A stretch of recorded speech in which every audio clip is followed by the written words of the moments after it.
What are we doing here? And where are we gonna go? It's like we just woke up one morning, and then it's welcome to the show. Don't ask any questions, just go with the flow. Make as much money as you can, and try your best not to get broke. Copy everything you see on the TV, from the hairstyles to the clothes, and don't think too often, just do exactly as you're told. And if you ever get confused, then just turn towards the alcohol. You still hear your thoughts? Then just turn up the radio as you learn to live a lifestyle of drugs, sex, and rock and roll.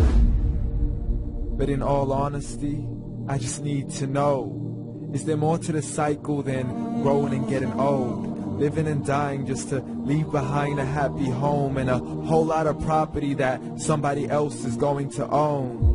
I just really need to know before the casket's closed, 'cause I'm not willing to gamble with my soul, nor am I ready to take any chances. These are just simple life questions, and I'm just searching for some answers. Like, what are we doing here? And what is our purpose? How did we get here, and who made us so perfect? And what happens once we go, or is this world all really worth it? Questions we don't answer because apparently we don't really have to.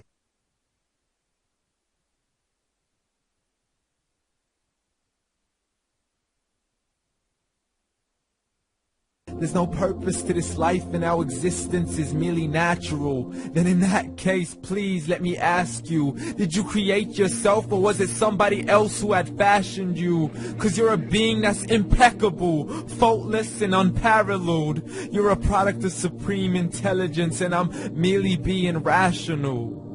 For there isn't a camera on this earth that can come close to the human eye, nor a computer that can compete alongside the human mind. And if the whole world was to come together, we wouldn't be able to create a single fly. So many signs, yet we still deny. As science tries to justify that all this could come from none, when it's a simple sum. 0 plus 0 plus 0 cannot possibly ever give you 1. So from where did all this order come? But everything has its origins, a maker, a creator of its own. I mean, the only reason you're watching this video is because somebody had to press upload. So we can believe in the Big Bang, but I'd rather believe in He who caused it to explode. Allah, the creator of everything along with every single soul. The ever-living, the master, the only one who is in control. Unlike his creation, beyond our imagination. And no, he's not a man, nor does he have any partners in association. He's on his own. And no, he did not ever leave us alone. Just like every manufacturer, he left us with an instruction manual. The Quran and Islam, and I'm sorry to jump to conclusions, but it's the only one possible. The only definition of God is the one and only supreme being. It's logical, a book with 0 contradictions, with miracles that are both scientific and historical, all revealed over 1400 years ago. Like the detailed description of the human embryo. The descriptions of the human embryo in the Quran cannot be based on scientific knowledge in the 7th century. To the mountains as pegs holding firm the earth below, and the 2 seas that don't mix in a complete separate flow. To the planets in orbit, alternating night and day as they stay in flow. The expansion of the universe and the creation of everything from H2O. To the stories of the past and the preservation of Pharaoh. To identifying the lowest point in the land where Persia defeated Rome. The gushing fluid that created man in the glands between the ribs and the backbone. And not a word has changed, it's still the same. So please explain how all this was known over 1400 years ago.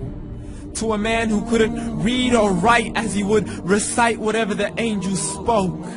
And if you still don't believe, please try to come up with something that's even close. But you can't, so we took God as a mockery and his messengers as a joke. Muhammad could not read or write. How's somebody who can't read or write gonna start a religion? Dismiss these scriptures as legends and tales of the ancient folk as we live life according to our whims, desires, and hopes. Saying this life is the only home we will ever know. We will live then die then simply turn to bones. YOLO! Correction, after the grass dies, the rain arrives and it regrows, and Allah promises to do the same thing to your very soul and bring you back from your very fingertips to your toes, as the all-seeing supreme being watches us so close, and we are surely being tested in our wealth, our health, and our self, and everything that we've been blessed with. So believe, for we will surely be resurrected and be brought back to our Lord and account for every single deed as He hands us our books and orders us to read. From the bad to the good and everything in between. You yourself are sufficient for your own accountability, so don't be mad at me. You are the one who thought He wouldn't come back to me. I gave you a whole life long to search after me, but you were busy in all that which was temporary, so read. And glad tidings to all those who believed, and if you disbelieve, read. And don't let that day be the first day you find out what your life really means. Read.